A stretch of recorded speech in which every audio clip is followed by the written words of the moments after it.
নমস্কাৰ বন্ধুসকল, আশা কৰোঁ আপোনালোক সকলোৱে ভালে কুশলে আছে আৰু পুনৰ স্বাগতম জনাইছোঁ আপোনালোকক মোৰ এই চেনেল টিকটক ট্ৰেভেললৈ। আৰু লৈ আনিছোঁ আপোনালোকৰ বাবে আন এটি ভিডিঅ', এইবাৰ উত্তৰ গুৱাহাটীৰ পৰা।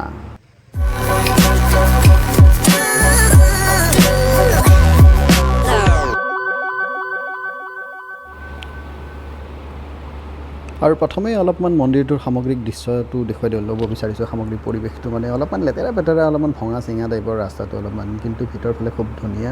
আৰু এই মন্দিৰটোলৈ যদি আপুনি এতিয়া আহে তেতিয়াহ'লে এই ধৰণৰ ফেৰীত আপুনি ফেঞ্চি বজাৰ ঘাটৰ পৰা আহিব পাৰিব। এইটোৱে হৈছে অশ্বক্ৰান্ত মন্দিৰৰ ঘাট। আৰু এই যে দেখা পাইছে, এইখন হৈছে উত্তৰ গুৱাহাটী আৰু গুৱাহাটী সংযোগী নতুন যি দলং নিৰ্মাণ কাৰ্য চলি আছে এতিয়া ভৰলুৰ পৰা। এই দলংখন এবাৰ যেতিয়া হৈ যাব তেতিয়াহ'লে আপোনালোকে এই ফেৰীত অহাৰ কোনো প্ৰয়োজন নাথাকিব। আৰু এতিয়া মন্দিৰটোৰ ভিতৰত আচলতে কিছুমান কনষ্ট্ৰাকশ্যনৰ কাম চলি আছে, যাৰ কাৰণে ইয়াতে শিল বালি এইবিলাক কিবা কিবি অ'ত পৰি থকা দেখা পাব। কিন্তু এইবিলাক যেতিয়া কনষ্ট্ৰাকশ্যনৰ কাম হৈ যাব তাৰপিছত এইবিলাক ইয়াৰ পৰা নিশ্চয় আঁতৰ কৰিব ইয়াৰ পৰা। আৰু এইখনেই হৈছে মূল তোৰণ। মন্দিৰটোলৈ সোমাই যোৱা অনন্ত সাই নাৰায়ণৰ মন্দিৰ অশ্বক্ৰান্ত।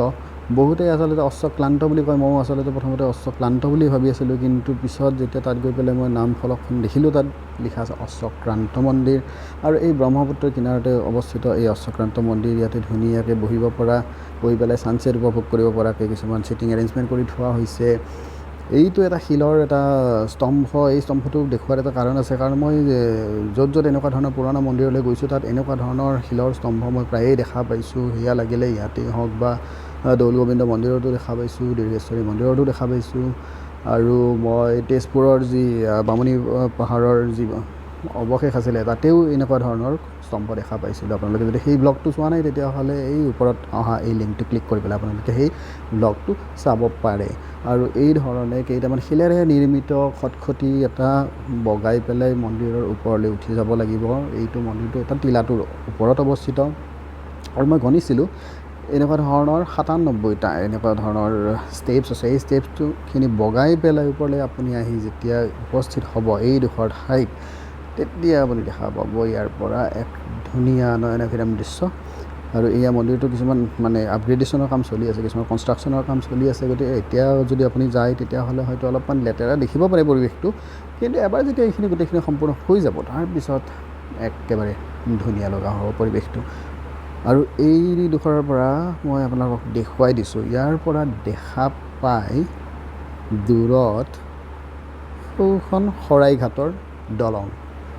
গতিকে চাওক, অশ্বক্ৰান্ত মন্দিৰৰ পৰাই শৰাইঘাটৰ দলং দেখি পায়। গোটেই পৰিৱেশটো খুবেই এটা ধুনীয়া লগা পৰিৱেশ, এক ভক্তিভাৱ এটা আহি যায়। যদিও বা এতিয়া অলপমান মই ইতিমধ্যে কৈছোঁৱেই, কনষ্ট্ৰাকশ্যনৰ কাম চলি থাকিলে যিকোনো ঠাইতে অলপমান দেখিবলৈ অলপ বেয়া লাগে, কিন্তু যি নহওক মানে ভাল লাগে গোটেই পৰিৱেশটো, য'ত ওপৰৰ পৰা গোটেই ব্ৰহ্মপুত্ৰখন চাৰিওফালে দেখা পায়। ইয়াতে ধুনীয়াকৈ যাত্ৰীসকলে বহি পেলাই আৰাম কৰিব পৰা এনেকুৱা ধৰণৰ এটা জিৰণি কোঠাও এটা বনাই থোৱা আছে, য'ত মানে বহিব পাৰে। তাত ধুনীয়াকৈ ইয়াতে ষ্টীলৰ ৰেইলিং দি থোৱা আছে যাতে মানুহখিনি তললৈ পৰি নাযায়। আৰু এইটো হৈছে মূল মন্দিৰটোৰ যিটো মানে পৰিসৰ, যিটো কেম্পাছ বুলি আমি কওঁ, এই কেম্পাছটো ধুনীয়াকৈ প্ৰতিজোপা গছৰ তলতে মানুহ বহিব পৰাকৈ ধুনীয়াকৈ বনাই থোৱা আছে, পাৰ এটা বনাই থোৱা আছে। মন্দিৰটোৰ ভিতৰলৈ গৈ পেলাই আপোনালোকক নেদেখুৱাওঁ, যিহেতু মই নিজেও ভাল নাপাওঁ। মন্দিৰৰ ভিতৰৰ মানে এটা পৰিৱেশ এটা থাকে, চেংটিটি এটা থাকে, সেইটো ব্ৰেক কৰিব বিচৰা নাই। আৰু এইটোৱে হৈছে মন্দিৰ, খুব পুৰণি মন্দিৰ এটা, আহোম স্থাপত্যশৈলীৰ মন্দিৰ। ইয়াৰ যিটো মন্দিৰটো চাৰিওফালে ইয়াতে শিলত কটা এই ধৰণৰ বিষ্ণুৰে দশাৱতাৰেই হ'ব। তাত নৰসিংহ এই ধৰণৰ গোটেই যিমানকেইটা অৱতাৰ আছে সেই অৱতাৰকেইটাৰ মানে তাত খোদিত কৰা আছে ইয়াতে।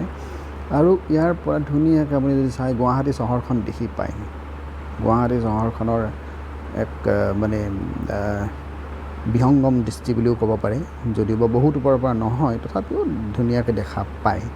আৰু মন্দিৰটো বহুত ওখ নহ'লেও মানে খুবেই ভাল লগা মন্দিৰ এটা, প্ৰাচীন মন্দিৰ এটা।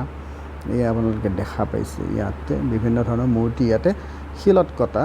ইয়াতে মন্দিৰটো গোটেই গাটোত মানে চাৰিওফালে এই ভিডিঅ'টোৰ জৰিয়তে মই আপোনালোকক ইমান ধুনীয়াকৈ হয়তো দেখুৱাব নোৱাৰিবও পাৰোঁ, কিন্তু আপোনালোকে যেতিয়া তালৈ নিজে গৈ পেলাই নিজ চকুৰে যেতিয়া চাব তেতিয়াহে চালেহে মানে ইয়াৰ সৌন্দৰ্যটো আপোনালোকে উপভোগ কৰিব পাৰিব।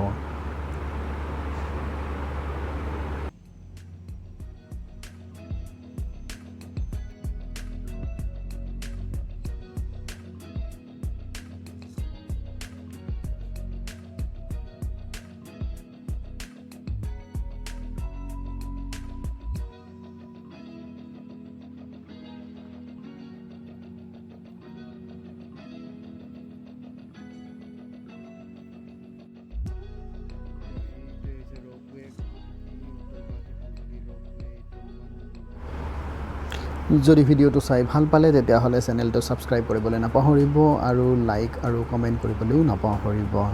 ধন্যবাদ।